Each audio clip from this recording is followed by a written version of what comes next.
Hey there, dirt bike people. I'm Chuck from TrueTech, and today I'm going to be installing a rad fan on my TPI. And there are several things that I'm going to do differently from most people. The major reason why I don't have a rad fan on my hard enduro bike is because I've never needed it before. Until now, I've always been able to jet my bike and tune it so that it doesn't ever boil over, even with standard coolant.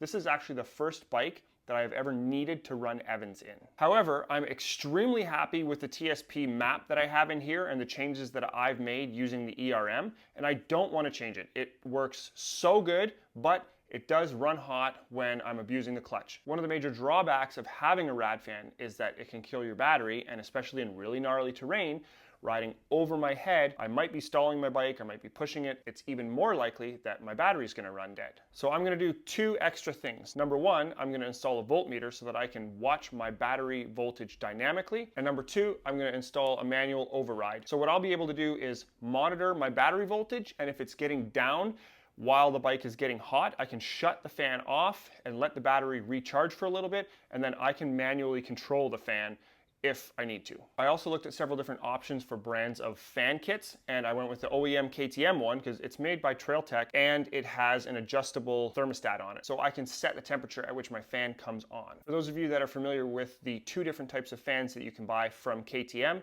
this is the one that gets wired to the battery. I don't want the ECU to control it because I want to be able to, again, set the temperature at which it turns on. All that being said, I'm not entirely happy with the options available because the max temperature, I believe, is 200 Fahrenheit, and I would like it to be significantly higher than 200 Fahrenheit because the bike is only warmed up at 185. So I ideally would like it to turn on somewhere between maybe 210 to 220. That's why I have the voltage readout and the override switch.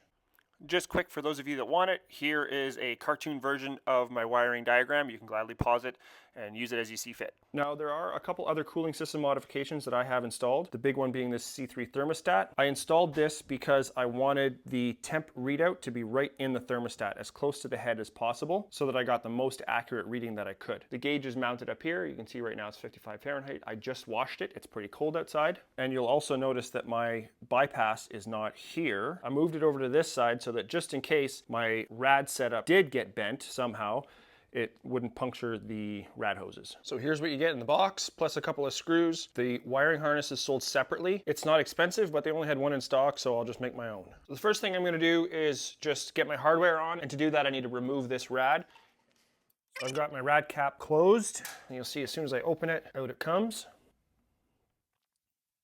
So I've just removed my two front rad bolts, and I've loosened the two spigots. I may have to loosen these other two rad mounts on the left side. So I've just loosened off my rad guard here. You gotta be careful not to bend the spigots. If you're using a screwdriver like this, they're very soft. Pulling it out at the top. Ooh, this would probably be easier if I took the whole rad guard off first, but I really hate taking off those bottom bolts. Oh, no wonder. Forgot the bottom rad spigot.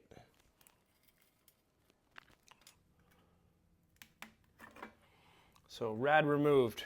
I removed the top hose, the crossover tube, and the bottom hose where it goes back into the water pump. Now the rad fan comes with 4 of these little screws.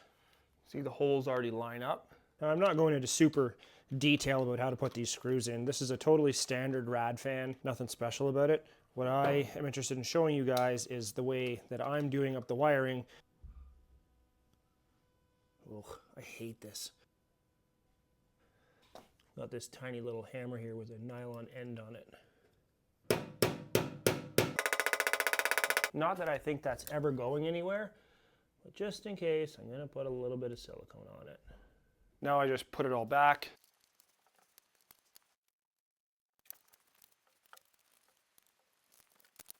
So here's the fan setup. It's super basic. Didn't really interfere with this. This is just touching it a little bit. I could rotate it a bit more. Doesn't bother me. But anyway, now we can get to the important part. Here I've got a TrailTech voltmeter, and I'm going to use that to monitor my battery voltage while the fan's on. Here I've got my little Tusk switch. These are cheap, they're like 14 bucks. And I honestly don't have a huge amount of problems with them. Might as well put my coolant in. I'm gonna mount it right here underneath my temp gauge. And to do that, I'm just gonna put a little bit of 5910 on the back. Just temporarily, I'm just gonna put some painter's tape just to hold it in place while I do the rest of my work.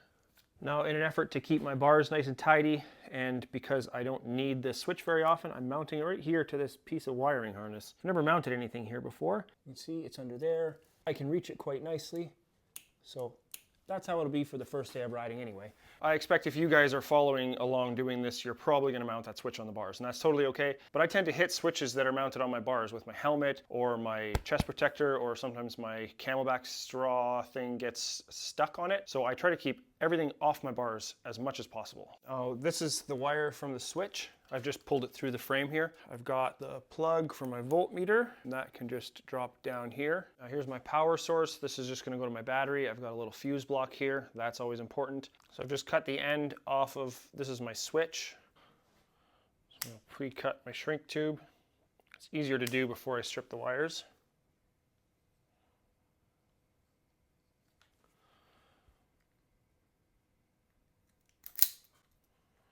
So essentially this switch is just going to interrupt the circuit. I'm just going to lift up the ECU here. I'm going to run this underneath this fuse block here.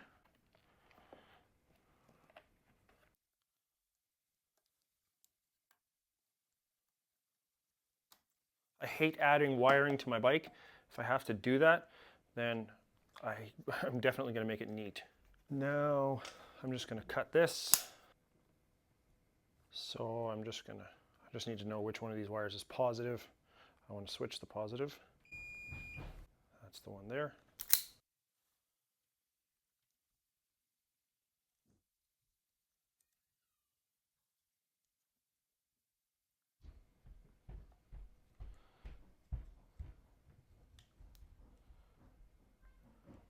Now this is my voltmeter wire.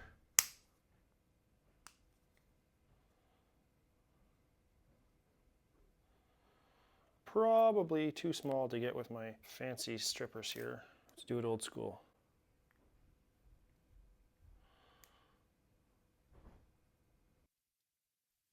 I'm going to bring this shrink tube over to the other side, and then I'm going to wrap this around here.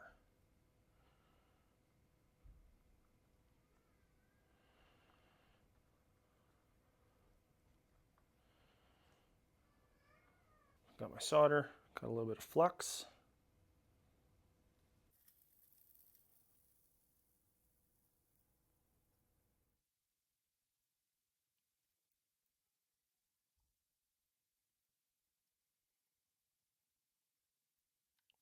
Very good. My trusty little Worth tool, super handy for doing shrink tube in small little places. It's a little butane torch with this guard on it. I love it.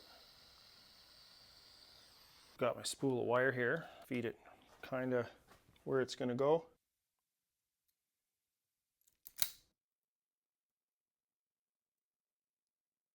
Now this is my positive. Already switched back over here.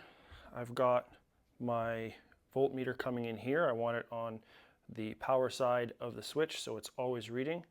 So this one I can just solder it together just like that.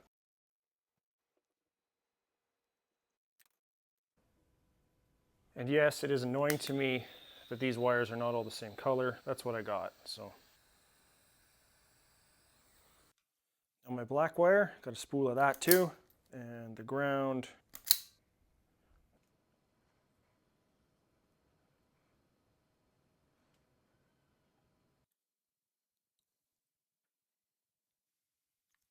And this goes to my voltmeter.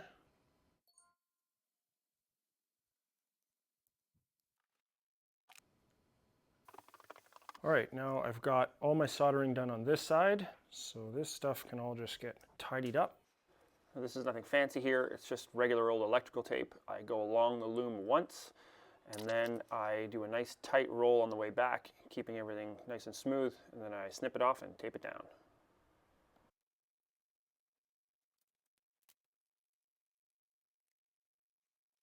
So here's my wire coming from the battery under the ECU there. Got it all taped up till here. And now we're going to deal with these wires and power the fan with it. I buy these nice sealed plugs on AliExpress. They're like $2 or $3 each. I'm going to use those.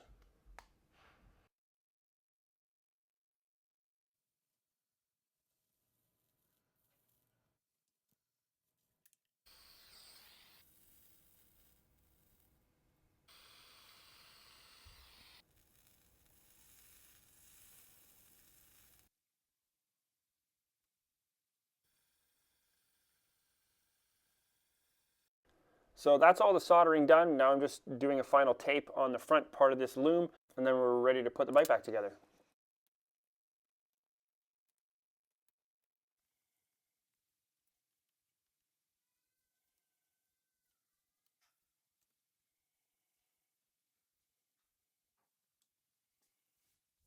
All right, so there she is. Wiring's done. Here's the battery. Just got to hook that up and check for a fuse. Wiring runs down here. It's all taped up, and then here it goes off to the switch, which interrupts the positive side of the circuit. In here also the voltmeter, which is mounted up here. That's wired in here. And then this, I just swapped out the plug because this is a waterproof connector, and that goes to the fan. So we should be functional as soon as I hook up the battery. So I've got this all installed. I got the switch in a really nice place. I really like it. I've got my voltage readout, and I've set the fan to the max temp at 200 Fahrenheit. So tomorrow when I go riding, I'm going to test this thing out and we'll see what happens. So this is the kind of day we were having. This is one of my buddies who's running standard coolant with no rad fan, and he's getting a steam bath right off the bat. A little steamy there.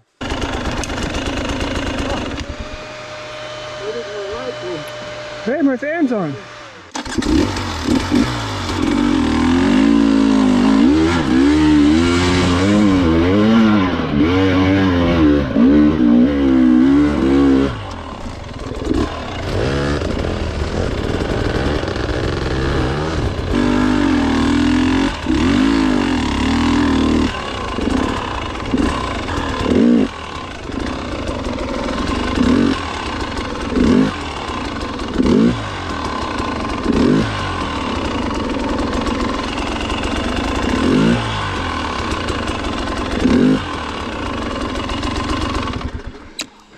Okay, 214 there, 212 there.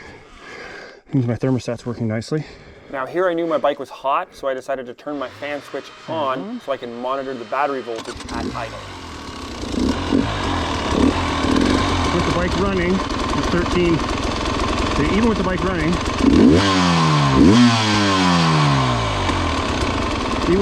it's draining the battery down.